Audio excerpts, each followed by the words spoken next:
नमस्कार, पद्मेश 24/7 में आपका स्वागत है। मैं हूं अर्चना मिश्रा। आगे बढ़ने से पहले सबसे पहले एक नजर आज की हेडलाइंस पर।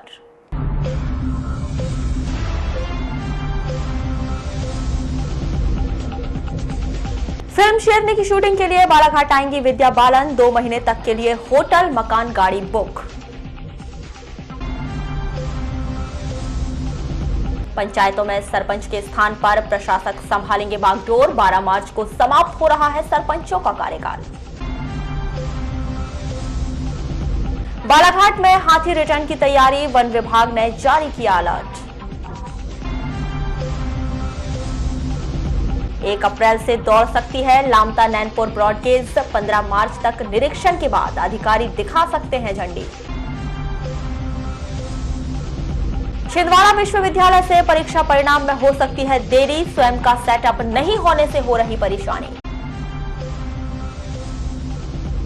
नगरपालिका चलाएगी संपत्ति और नलकर के लिए वसूली अभियान। 10 करोड़ वसूल करने का लक्ष्य। लालबर्रा के धारावासी में चमत्कार को नमस्कार। महुआ के पेड़ में बड़ा देव देखने पहुंच रहे लोग।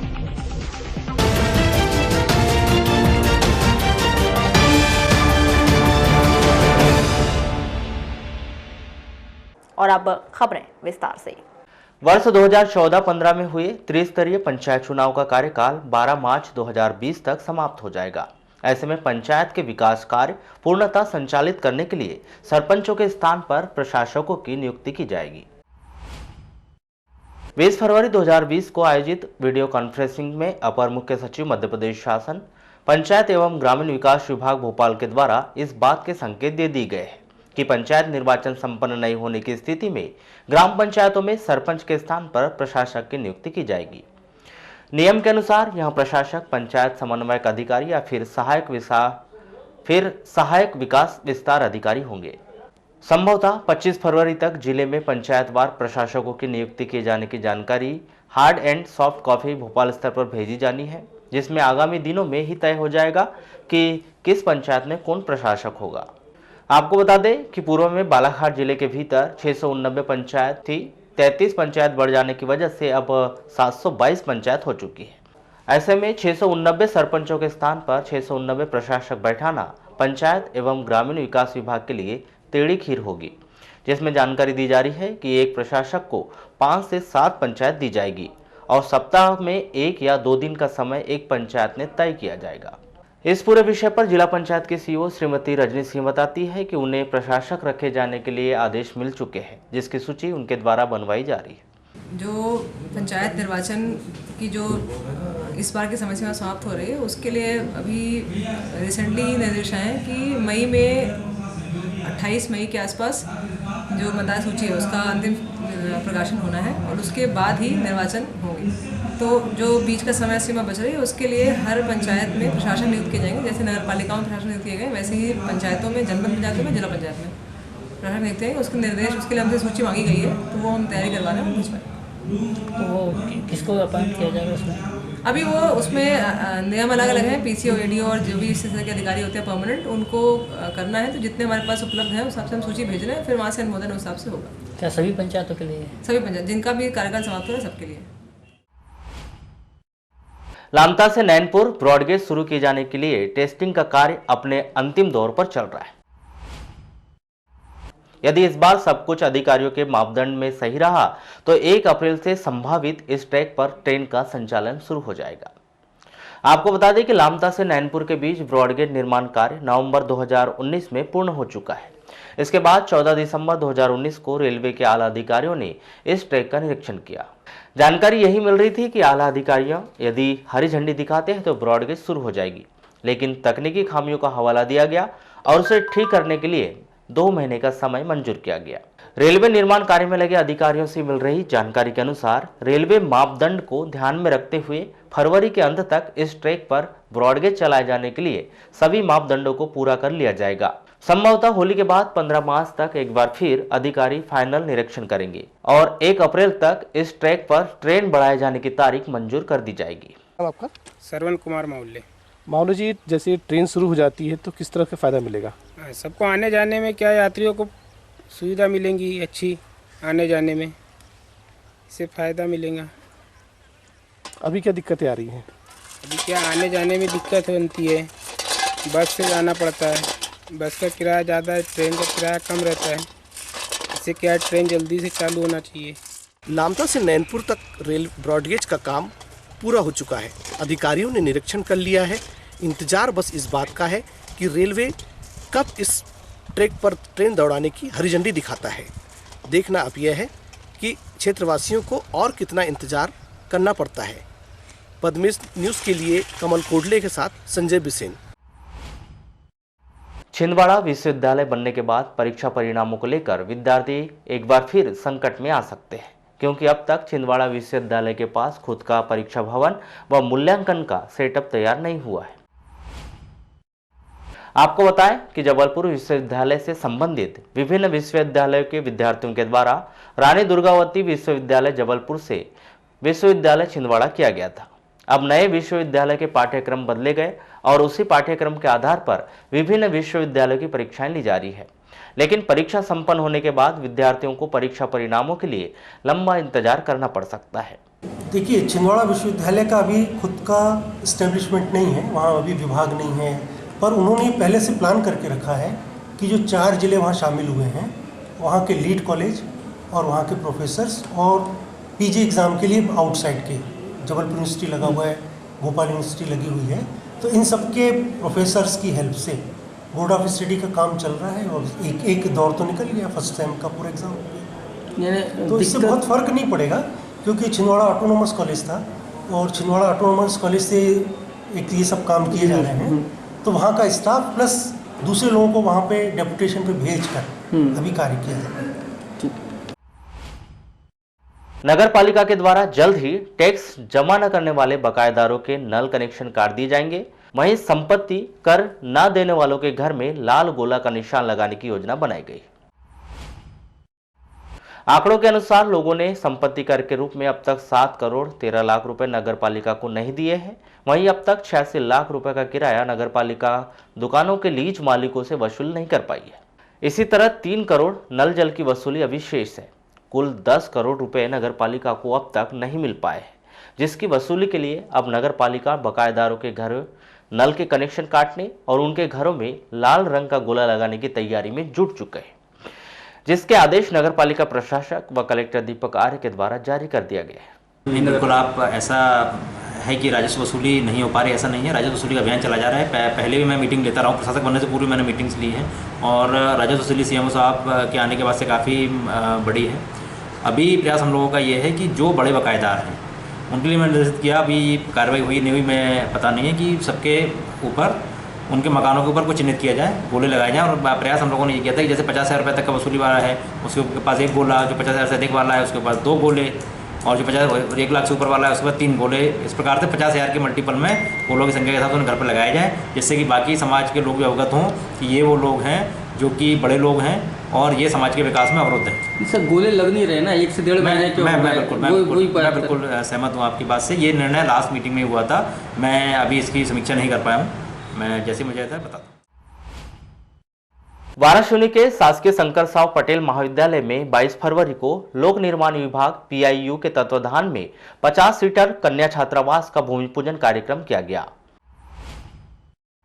यह कार्यक्रम मध्य प्रदेश शासन के कैबिनेट मंत्री प्रदीप जायसवाल के मुख्य अतिथि, महाविद्यालय प्राचार्य सरिता कोल्लेकर की अध्यक्षता, जिला पंचायत सदस्य मेघा बिसेन के विशेष आतिथ्य सहित अन्य अतिथियों की उपस्थिति में कार्यक्रम प्रारंभ किया गया।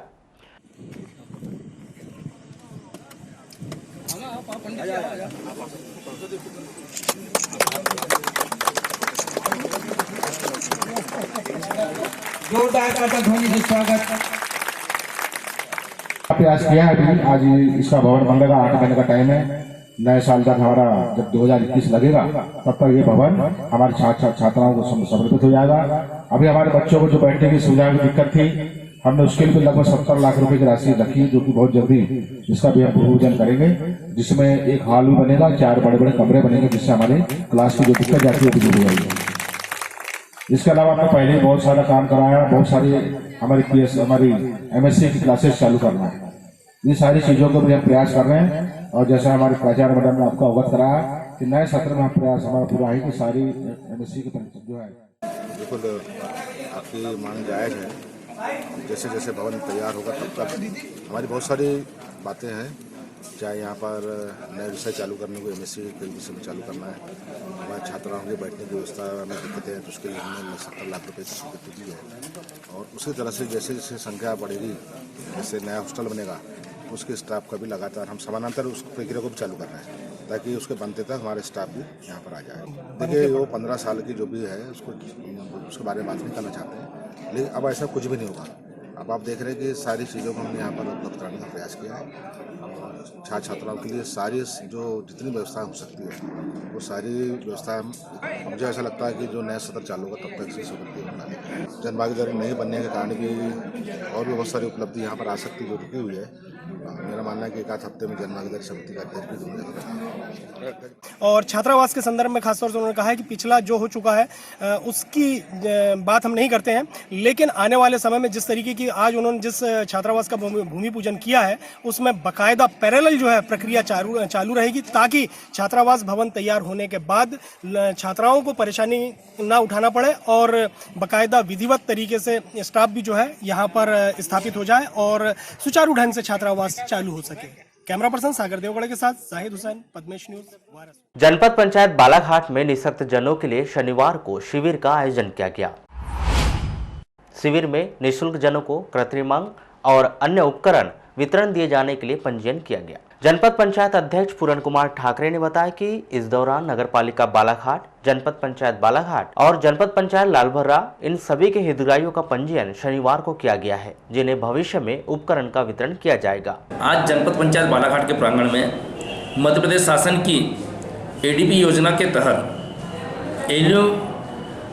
एलिमेंको कंपनी के मेडिकल टीम द्वारा आज ये शिविर निःशक्त जन एवं वृद्धजनों के लिए रखा गया है, जिसमें ऐसे चिन्हित हितग्राही जिन्हें कृत्रिम अंग या ट्राइसिकल जिसकी आवश्यकता हो, व्हीलचेयर की आवश्यकता हो, उनको दिया जाएगा।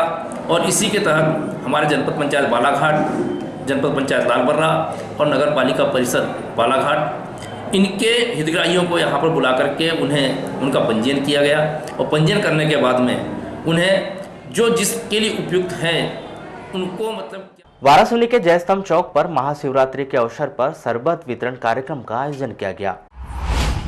प्रतिवर्ष के अनुसार इस वर्ष भी यहां आयोजन किया गया, जिसमें लोगों ने बड़ी तादाद में कार्यक्रम में भाग लिया। वहीं अधिक संख्या में लोगों ने बाबा भोलेनाथ के प्रसाद स्वरूप शरबत प्राप्त कर बाबा भोलेनाथ का आशीर्वाद प्राप्त किया। इस अवसर पर GL खुशानी, अनिल तोलानी, हरीश सचदेव, विजय गिडवानी, निशांत तोलानी, विजय खुशानी, विक्की रिजवानी, गौरव तोलानी, बॉबी लालवानी सहित अन्य गणमान्य नागरिक मौजूद रहे। जुलाई, अगस्त, सितंबर माह में जिले के बिरसा, बहियर, परसवाड़ा, लामता क्षेत्र में अपनी उपस्थिति दर्ज करवा चुके हाथी एक बार फिर बालाघाट आ सकते हैं। आपको बताएं कि उड़ीसा से छत्तीसगढ़ के रास्ते 2 हाथी जुलाई माह में जिले के बिरसा रेंज में पहुंचे थे। उसके बाद यह हाथी बहियर और फिर लामता क्षेत्र में काफी दिनों तक भ्रमण करने के दौरान उत्पात मचाते रहे। इस बीच नवंबर माह में अचानक खबर आई कि हाथियों ने बालाघाट छोड़ दिया है, लेकिन आखिर में ये गए कहां, इस बात की पुष्टि लगभग दिसंबर माह के अंत में हुई, जब हाथियों ने सिवनी, छिंदवाड़ा और नरसिंहपुर जिले में अपना रौद्र रूप दिखाया, गन्ने की फसल बर्बाद की और किसानों को परेशान किया। बालाघाट जिले वासियों को लगा जैसे हाथियों ने बालाघाट को छोड़ दिया है, लेकिन 21 फरवरी को एक बार फिर खबर आई कि हाथी पुनः सिवनी जिले तक वापस आ गए, जिससे वन विभाग के अधिकारी एक बार फिर सतर्क हो गए। मैदानी स्तर पर उन्होंने वन अमले को सतर्क रहने और लगातार निगरानी करने का आदेश जारी कर दिया। दूरभाष पर चर्चा के दौरान उत्तर सामान्य वन मंडल के प्रभारी उप वन मंडल अधिकारी GL भगत ने बताया कि हाथियों की सूचना लगातार दी जा रही है। हाथी बालाघाट जिले में वापस आएंगे, इस बात से इनकार नहीं किया जा सकता। इसके लिए वन विभाग के मैदानी अमले अलर्ट कर दिया गया है। लालबर्रा मुख्यालय से लगभग 13 किलोमीटर दूर ग्राम पंचायत धारावासी के अंतर्गत आने वाले आदिवासी बाहुल्य ग्राम मानूटोला में 22 फरवरी को महुए के पेड़ में बड़ा देव प्रकट होने की घटना प्रकाश में आई।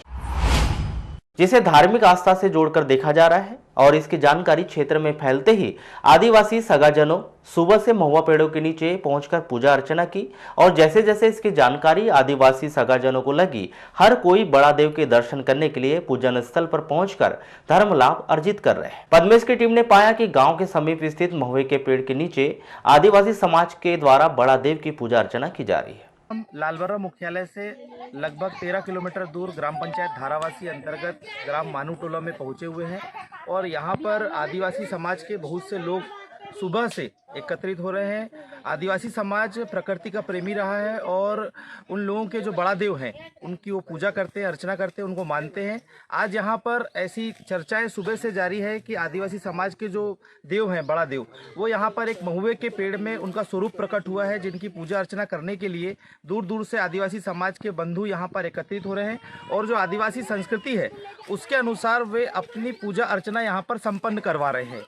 आइए हम जानते हैं इसके पीछे क्या महत्वपूर्ण बात है और क्या कारण है जिसकी वजह से यहाँ पर लोग एकत्रित हो रहे हैं। हमारे साथ सर ये तो हमें जानकारी लगी सुबह के दौर में, है ना, क्या है, आदिवासी समुदाय जो है वो प्रकृति का पुजारी है और प्रकृति को ही पूजता है ना। तदनुसार क्या है कि भाई यहाँ पे सबसे पहले एक महिला को भावर आया, जिसको देव बोलते हैं हम लोग हमारी भाषा में, उसको भावर आया तो उनने बोला कि भाई मैं यहाँ पे बड़ा देव जो है विराजमान हो रहा हूँ। तो बोले ठीक है, फिर चलिए। फिर जब यहाँ के चेक किया गया तो भावर आया, फिर ऐसे और 2-4-10 आदिवासी जो भाई लोग हैं हमारे सगा समाज के लोग, उनको भी भावर आया, यानी नाना प्रकार के देवी देवता यहाँ पे उत्पन्न हो गई। जब देवी देवता उत्पन्न हो गई तो उनसे पूछा गया कि भाई आपका आगमन यहाँ कैसा हुआ। तो उनने बोले कि मैं शंभू शेख बड़ा महादेव, है ना, जो पतालकोट में है, मैं वहाँ से निकला हूँ अभी। तो मेरा जो अंग है बटा हुआ है पूरा एरिया भर, अंग अंग में मैं हर गांव-गांव जा के सब आदिवासी समाज को आगाह कर रहा हूं इस बात से लेके कि आप हमारी जो है रीति रिवाज से पूजा नहीं कर रहे हैं, इसलिए आप पिछड़े हुए हो। पहला तो दूसरा चर्चा में ग्रामीणों ने बताया कि महाशिवरात्रि के अवसर पर बड़ा देव की विशेष पूजा अर्चना की जाती है। मुझे सुबह लगभग 8:30 बजे करीब हमारे टेकाम जी घर पहुँचे थे और उन्होंने बताया कि अपने यहाँ मानूटोला में बड़े देव का उत्थान हुआ है। तो मैंने उन्हें बोला कि मैं भी आ रहा हूँ और हमारे जो काका जी हैं उन्हें बड़ा देव आता है तो उनको भी लेकर वो आए। उसके तुरंत बाद मैं आया तो यहाँ पे बहुत हुजूम पब्लिक जमा हुई थी। तो मैं सौभाग्य की बात समझता हूँ कि आज जो बहुत दिनों से दौर चल रहा है कि बड़ा देव महुआ के पेड़ में उत्पन्न हो रहा है। तो सौभाग्य की बात है हमारे ग्राम पंचायत धारावासी और छोटे से मेरे ग्राम आदिवासी मानूटोला यहाँ हमारे बड़े देव साक्षात दर्शन हुए हैं। और मैंने कुछ पेपरों के माध्यम से सुना था कुछ दिन पूर्व कि हमारे जो जानकार वरिष्ठ नेता, कहना चाहिए, मैं नाम लेना पसंद नहीं करूँगा, कि वो अंधविश्वास की परिभाषा इसे दिया था। मैं कहता हूँ अंधविश्वास नहीं, एक अटूट प्रेम और प्रकृति शक्ति के हम पूजक हैं। हमारे बुजुर्ग कल शिवरात्रि में देव आई तो वो कहने लगी कि नहीं मैं शिवरात्रि भी मानती हूँ, ये भी करती हूँ, पर देखो कहती है अभी बड़ी देव आई है तो मैं ये बड़ी देव आई है तो मुहा का झाड़ के ऊपर हूँ। तो वो देव बोलने लगी कि गोंडी बोली बोलो, हिंदी मत बोलो। अच्छा। ते फड़ा पेन वातो ना फड़ा पेन वातो ना पाद दिया तू शेष नांग वातो ना के नावा रक्त के बिट नावा बत्ती के बिट ऐसा ही कही तू ना बेगा मंदो ना मड़ाते मंदो ना पीपड़ीता झाड़ते मंदाद मड़ाते पीपड़ीता झाड़ मंदा अद इड़ू मड़ाते ना मंदो। लालबर्रा के हॉस्पिटल कॉलोनी स्थित मनकामेश्वर महादेव मंदिर में गत 17 फरवरी से जारी 5 दिवसीय श्री रुद्र महायज्ञ के 5वें दिन 21 फरवरी को महाशिवरात्रि पर्व के अवसर पर भगवान भोलेनाथ व माता पार्वती का धूमधाम से विवाह संपन्न करवाया गया। अवसर पर 22 फरवरी को दोपहर 2 बजे से महाप्रसादी वितरण किया गया, जिसका सभी भक्तजनों ने धर्म लाभ अर्जित किया। ये अपना शिव मंदिर मनकामेश्वर महादेव का मंदिर है। ये प्रतिवर्ष अनुसार यहाँ पर शिव और पार्वती जी की शादी होती है और उसमें भंडारे का दूसरे दिन आयोजन रखा जाता है।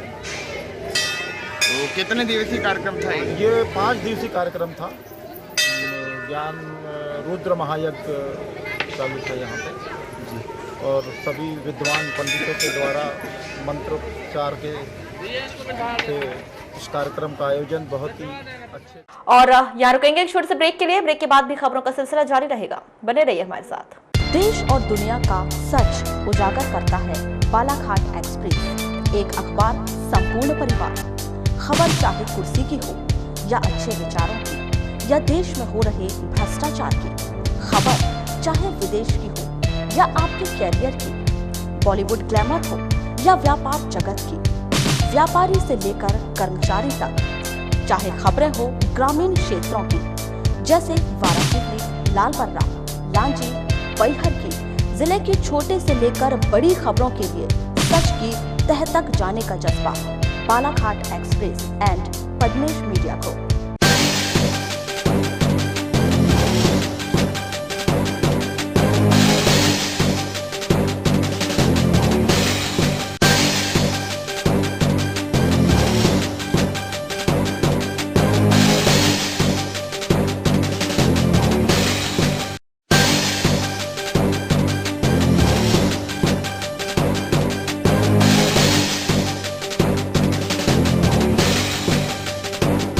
ब्रेक के बाद एक बार फिर आपका स्वागत है। बढ़ते हैं खबरों की ओर। बॉलीवुड की मशहूर फिल्म अभिनेत्री विद्या बालन अपनी नई फिल्म शेरनी की शूटिंग के लिए बालाघाट आ रही हैं। सूत्रों से मिल रही पुख्ता जानकारी के अनुसार 21 मार्च से लेकर 21 मई तक विद्या बालन बालाघाट में रहेंगी।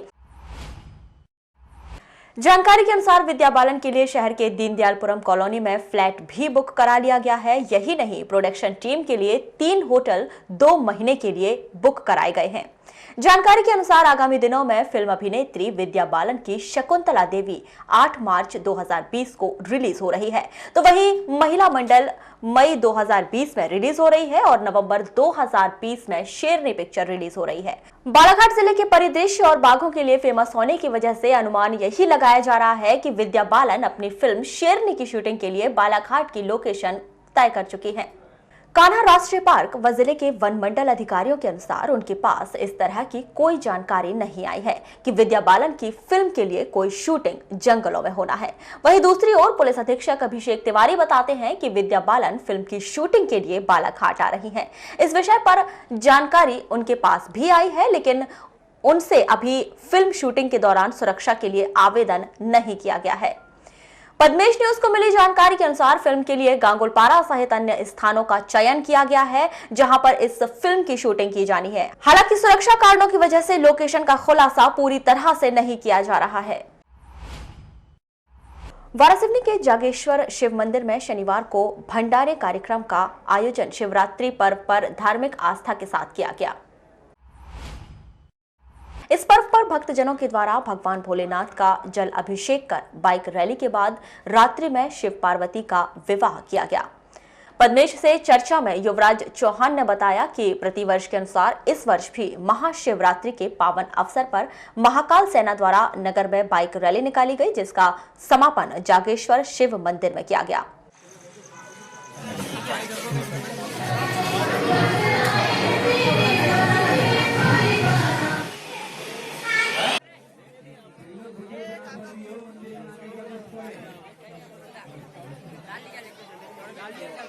भोलेनाथ का महाशिवरात्रि का पर्व है जो वार्ड नंबर 13 और 14 में जागेश्वर शिव मंदिर स्थित है। इसकी नगर में बहुत ही प्रख्यात शिव मंदिर बनके तैयार हुआ है वार्ड नंबर 13-14 में, जिसकी कल भोले की बारात शाम को 6 बजे पंचमुखी पार्वती मंदिर के लिए रवाना हुई थी, जिसमें रात में शादी समारोह किया गया था और जो कल शिवरात्रि का था। और आज के दिन यहाँ पे एक भंडारा का आयोजन है, जिसमें वार्ड नंबर 13-14 जागेश्वर शिव मंदिर द्वारा आयोजित है।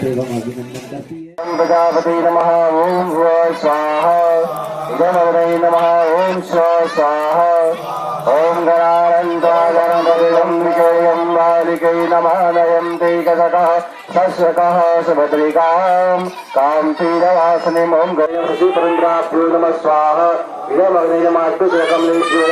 यहाँ पर भंडारा का कार्यक्रम प्रारंभ होने जा रहा है। हवन और भंडारा था और कल शिवरात्रि के पावन पर्व पर भगवान भोलेनाथ के अभिषेक का कार्यक्रम रखा गया और पूजा अर्चना की गई। सभी भक्तों के साथ पूजा अर्चना किए। उसके बाद पूजा के सभी कार्यक्रम प्रारंभ हुआ और उसके पश्चात दूसरे दिन आज भंडारा और हवन का कार्यक्रम रखा। शहर के भटेरा चौकी निवासी उमेश पटेल ने 100% नेत्र दिव्यांग बनाए दिए जाने का आरोप लगाते हुए स्थानीय नेत्र रोग विशेषज्ञ की कोतवाली पुलिस में शिकायत दर्ज करवाई है। उमेश पटेल ने बताया कि वर्ष 2018 में उन्होंने स्थानीय नेत्र रोग विशेषज्ञ से इलाज करवाया था। 15 दिन की दवा भी ली थी, लेकिन 5 दिन बाद ही उनकी आंखों से सब कुछ दिखना बंद हो गया। ये टीआई साहब ने पूछे आज मुझे, तो टीआई साहब को मैं बताया कि मुझे उनने दवाई दिए थे, 15 दिन के बाद आना बोले, तो मैं मतलब 4 ही दिन में मेरी आँखें बंद हो गई। उसके बाद फिर मैं बूढ़ी हॉस्पिटल गया। बूढ़ी हॉस्पिटल में जा के हो रहा था 1.5 साल से बूढ़ी हॉस्पिटल में आँख के कोई डॉक्टर नहीं। अब मैं गरीब आदमी, खुद ही कमाने वाला, मैं कहाँ जाता मैं, तो मैं डॉक्टर का इंतज़ार कर रहा था। फिर अभी बूढ़ी हॉस्पिटल में मैडम आई है, उनको मैं आंखें दिखाने गया तो उनने मुझे विकलांग सर्टिफिकेट दे दिए कि आप आंखों से नहीं देख पाओगे।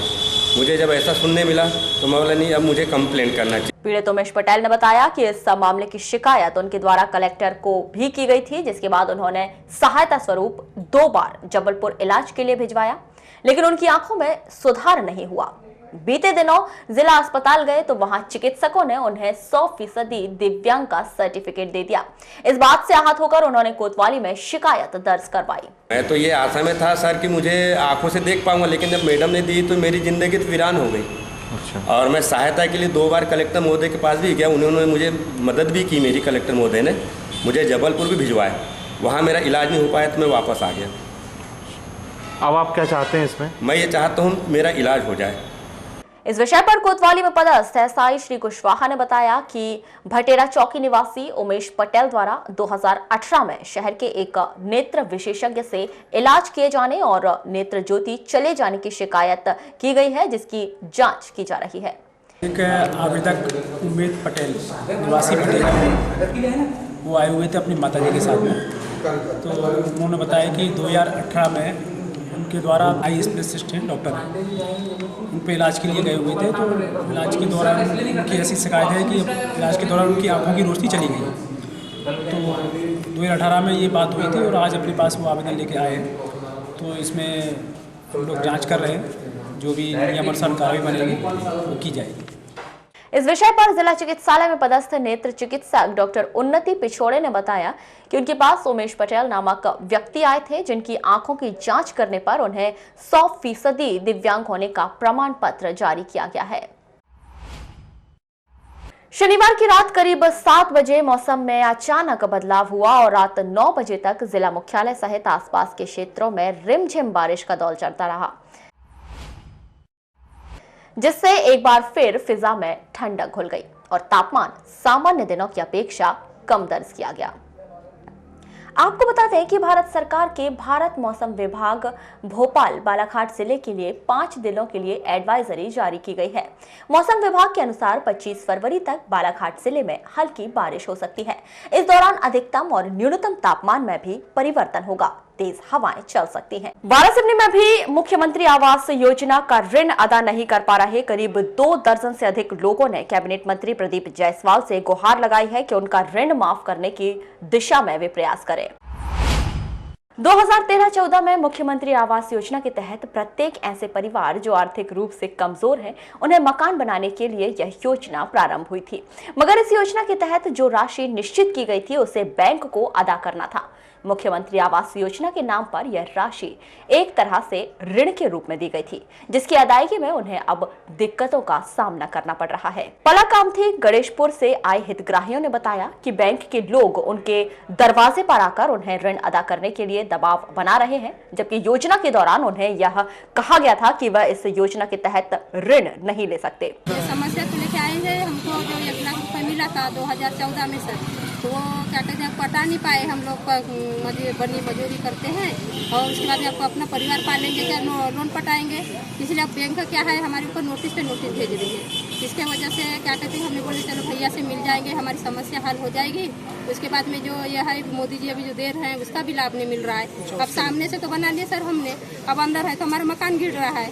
अब वो क्या बना हुआ मकान को फोड़े, सामने से बनाएंगे, अंदर का मकान गिर रहा है सर। पद्मेश से चर्चा करते हुए बस्ताराम सोनवाने ने बताया कि इसी मामले में हितग्राही महिला रितेश्वरी पटले ने कहा कि उन्हें मात्र 50,000 रुपए ही मिला था, जिसमें मकान भी नहीं बन पाया। मकान जो अपन 1,20,000 वाला मिला था हमको, जब इसको बना तो लिया हमने, लेकिन हमारी स्थिति ऐसी कि हमको पेट भरने का साधन भी नहीं है।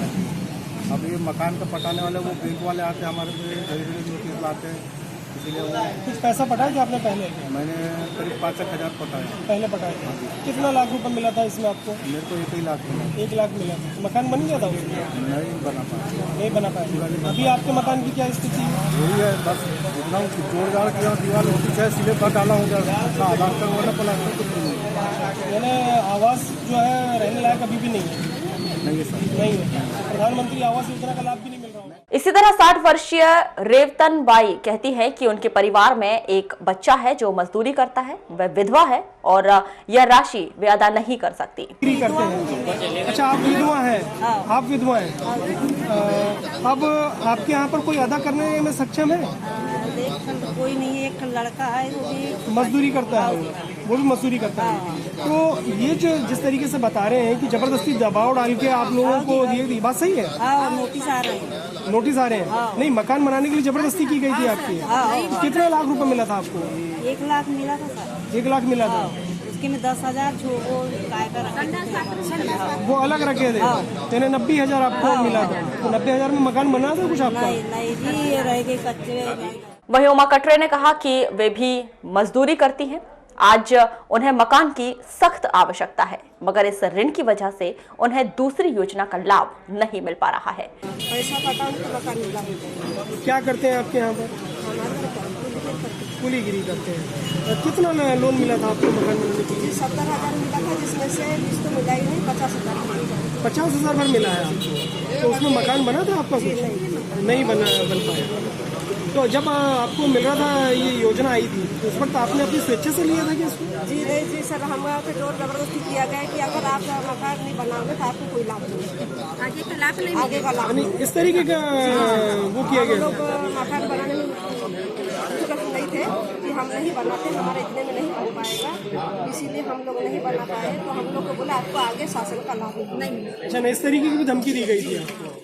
तत्कालीन मुख्यमंत्री के द्वारा चलाई गई मुख्यमंत्री आवास योजना का ऋण अदा नहीं करने से लगभग 2 दर्जन लोग जो है वो परेशान हैं। मामला गणेशपुर का है, गणेशपुर विकासखंड का है, पलाकामथी ग्राम पंचायत का है, जो गुहार कर रहे हैं कैबिनेट मंत्री से कि उनके ऋण की ये जो राशि है उसको माफ़ करवाने के लिए पहल करें। देखना यह है कि कैबिनेट मंत्री प्रदीप जायसवाल उद्यविया क्या कुछ कर पाते हैं। कैमरा पर्सन सागर के साथ जाहिद हुसैन, वाराणसी, पद्मेश न्यूज।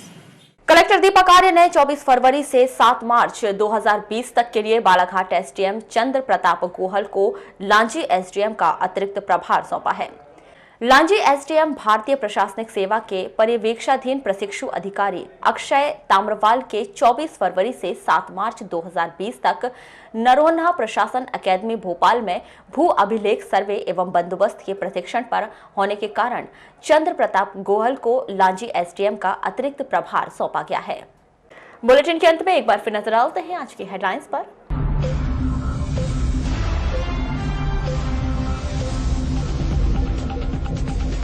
फिल्म शेरनी की शूटिंग के लिए बालाघाट आएंगी विद्या बालन, 2 महीने तक के लिए होटल, मकान, गाड़ी बुक। पंचायतों में सरपंच के स्थान पर प्रशासक संभालेंगे बागडोर, 12 मार्च को समाप्त हो रहा है सरपंचों का कार्यकाल। बालाघाट में हाथी रिटर्न की तैयारी, वन विभाग ने जारी किया अलर्ट। 1 अप्रैल से दौड़ सकती है लामता नैनपुर ब्रॉडगेज, 15 मार्च तक निरीक्षण के बाद अधिकारी दिखा सकते हैं झंडी। छिंदवाड़ा विश्वविद्यालय से परीक्षा परिणाम में हो सकती है देरी, स्वयं का सेटअप नहीं होने से हो रही परेशानी। नगरपालिका चलाएगी संपत्ति और नलकर के लिए वसूली अभियान, 10 करोड़ वसूल करने का लक्ष्य। लालबर्रा के धारावासी में चमत्कार को नमस्कार, महुआ के पेड़ में बड़ा देव देखने पहुंच रहे लोग।